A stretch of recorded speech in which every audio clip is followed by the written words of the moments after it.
Okay, I wanted to take a little bit of a deeper look, or be sure you're clear about some of this bit shift and word shift stuff. I've got some videos for you to watch, but here's another couple things I want you to take a look at. So in the book does a pretty good job of explaining this, but I'll go over it again. So what you have here is a conveyor belt, and this conveyor belt is going, this way. It looks like it's spinning this way, okay? And it looks like that chairs are coming on here. So if there's a chair loaded on here, whether it's by a robot or somebody loads it on, when it hits the limit switch here, it is going to trigger a read of the word, and if there's a chair there or not, or the condition of the chair. So as this starts coming through, you're going to start indicating with a bit whether the chair is there or not. So this has got a chair, so this would be a 1, and this location has got a 1, and this location's got a 1. There's no chair here, so the line kept rolling, but somebody must have been on break or something, and then there's a chair here, whatever. So the way that this shifts is it shifts right to left. So the problem is the conveyor's going this way, but when you put the bits in, they load up this way from the least significant. So let's say you started this and there was a chair there. Well, it would become, your word would become 0, 0, 0, 0, 0, and it would put a 1 in here if you were bit shifting left, okay? If you were going to put them in this way, okay? And then the conveyor kept moving to the next station. Well, this 1 right here, it's like it's rolling down a conveyor. So this 1 moves to this location here. Now, if there's no chair at this location, it would have a 0.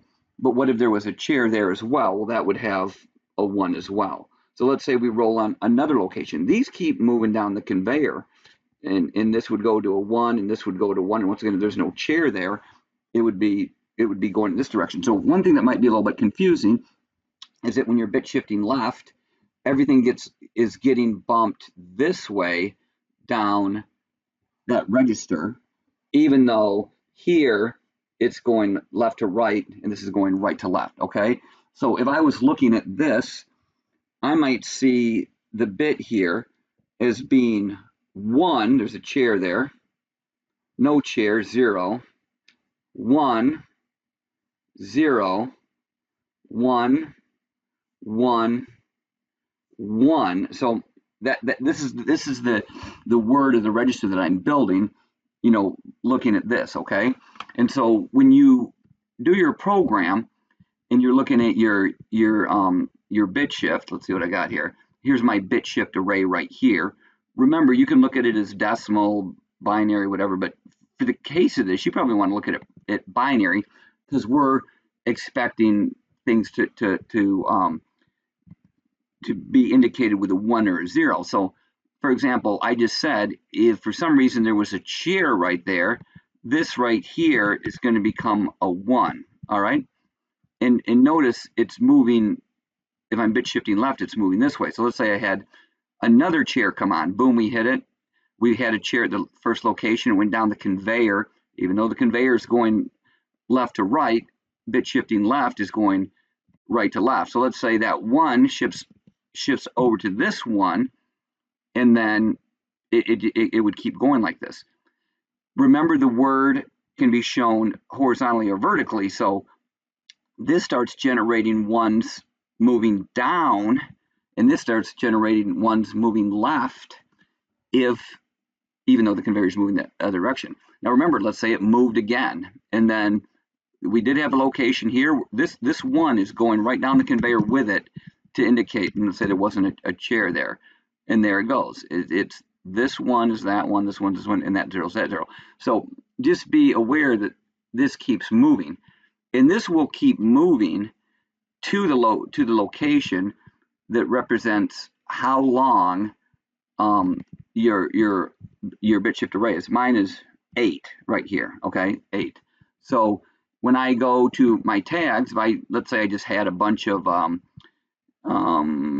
monitor tags, I should have kept that. Let's say I had a bunch of chairs coming in here, okay. Let's say I had, maybe it was just full every time, okay. So I could just come here and go 1, 1, 1, 1, 1, 1, 1, 1, 1, 1, 1. That'd be great if you just kept loading it up every time. and every time it hit, there was a chair there. Bit shifting left. But remember, when you bit shift right, and because it was a length of 8, 1, 2, 3, 4, 5, 6, 7, 8, when we shift right, let's say we didn't have a chair, and we shifted right, this right here, if there was no chair, it would pop in there. It pops in as it at the location as it moves over. And then if there was a, let's say then there was a chair, so this would become, you know, a 1, that 0 slides over this way, and so they keep moving this way. And as far as talking about the conveyor falling off the end of the conveyor, this was we said like a length of 8, bit shift 8. So you're only keeping 8 1s and 0s, okay? And so if you come back to here, and that's 1, 2, 3, 4, 5, 6, 7. Let's say you put another one on here. It looks like you can hold, you know, hold a couple more. So you put another part on here, and everything shifts this way, and the 1 comes in here. If you then shift again, and let's say you threw another 1 on there, 1. That's the end of the conveyor. It's almost like these things fall off the end of the conveyor. So everything here moving that way, it'll keep shifting. But when you shift back, there's nowhere for it to go. It only shifts this right here because the length was 8. It's like once it falls off the conveyor here, it just goes into a bin. As long as it's on the conveyor, I guess you could back the conveyor. Oh, we made a mistake, back this baby up. Nope, all right, go forward again. Okay, wait a minute, back it up again. Like you can back it up and back it forward. But once it falls off the end right here, the 1s and 0s are gone. So if I come back to my tags again, and I looked at that right here. So like I said, these 8, if mine was 8, this would still have 1s or whatever, but all of these out here have fallen into the bin, and they're no longer on the conveyor. So whether you're shifting or not, you know, all these 1s back and forth, they're gone. So hopefully that makes sense to you as you work the lab and as you watch the first one. The next one, I wanted to talk about the word, the loading up the words, okay?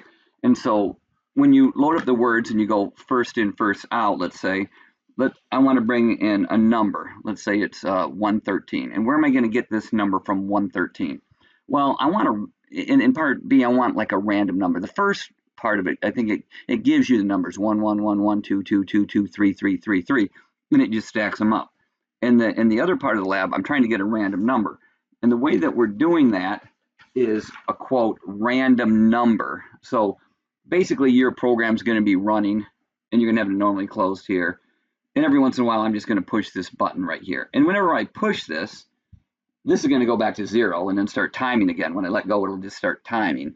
So let's say it's running, I push this button, I'll get 113. And then if I just wait a little bit and I push the button again, maybe I'll get 254. Maybe I push the button again, I'll get 16. Or I hit it. Every time I push this is just going to get, you know, quote a random number, just depending on when I push that button. But now the FIFO load, and as you get into the lab, it's going to take the accumulation of this, you know, whatever I reset it at, whichever number I reset it at, and that is going to go into the source. And so, you know, it looks like every 5 seconds, it's going to read whatever number is in that timer.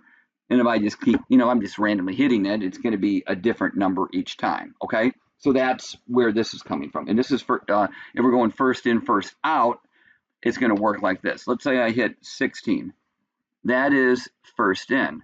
And then what we're doing is we're stacking numbers. Let's say I hit the reset number and I put another one in the array, and it would go 113. And I hit it again, and I do 254. And I'm stacking these up, 858, and then 731. So now it's first in, first out.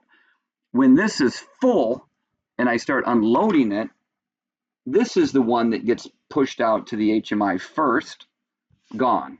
And then, you know, I load up another number on here, whatever that is, or if I'm unloading it, either way, this gets pushed out to the HMI, gone. And then whether I'm just unloading all of it or whether I'm putting more on top, this gets pushed out, this gets pushed out, and this gets, the first one that went in is the first one that went out. Now, what's a little bit confusing about that is the way that it's going to look once again in your data. So here's my FIFO array 0. So let's say my first number is 16. There's 16 right there. So when I do this and I click load, it's going to put a 16 right there. Okay. And then let's say I then hit the reset and the timer hits and I get the 113 right there. There's the 113. So that thing is going to go and where'd that go?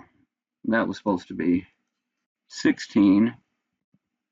Give me that 16. 16, enter. The next one was 113. It goes, 113, my bad. Come on, 113, right? Okay, now here's the problem. It's kind of going down. 16 was the first one, and 13 is on top of it. But here it's showing it's below it, okay? And if I go here, 16 was the first in, and if I'm stacking them up this way, it looks like 13 is on top of it. But the software's running, looks like it's running the opposite way. You say, shouldn't 113 be on top? No, it shouldn't. This is just keeping track of the way the data goes. For example, then if I hit the button again and I get 254 right there and stack it up, well, the 254 is then going to go right here, 254. So it's going to stack up your numbers here as you load them up. And then when you go to unload them, it'll be first in, first out. So just be aware that this appears to be having, if you're taking it literally, which you shouldn't, 113 is below 16, 254 is below 113. But if you're thinking about stacking it, it's the opposite. 254 is on top of 113. 113 is on top of 16. And if you're doing first in, this was the first in, this was the second one, this is the third one.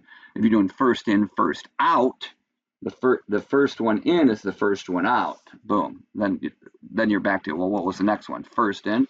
This was the first in. This was the first out. This is the first in, first out. So that is a few idiosyncrasies of this lab that as you go and you watch the lecture and you start doing the lab, hopefully this little timing mechanism, that's how I'm getting a random number here that you're going to stack it up. And just to reiterate, you're stacking up, you're stacking up 5 numbers, okay? And then these are going to be on the HMI. And then, so you would have like HMI of 5 numbers here, whatever you put in there, that was first, and then this one was second, and then this one was third, and then this one was fourth. So, mine would see 858, 16, 254, 113, something like that. And then when it gets full, it's going to keep running for 12 seconds.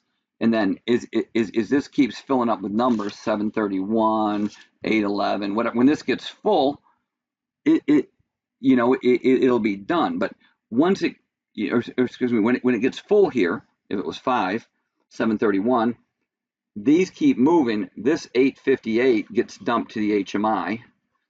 These will get all moved over, and then 731 would jump into here, and then these would all move over, and then 16 would move into here, but you would only have 4. So these would, or 5, these would just keep track of the numbers. And then finally, when you're all done, you're going to manually unload it, and you'll see this this one go to here, this one go to here, and this one will just keep moving down, and then finally it'll go to the HMI.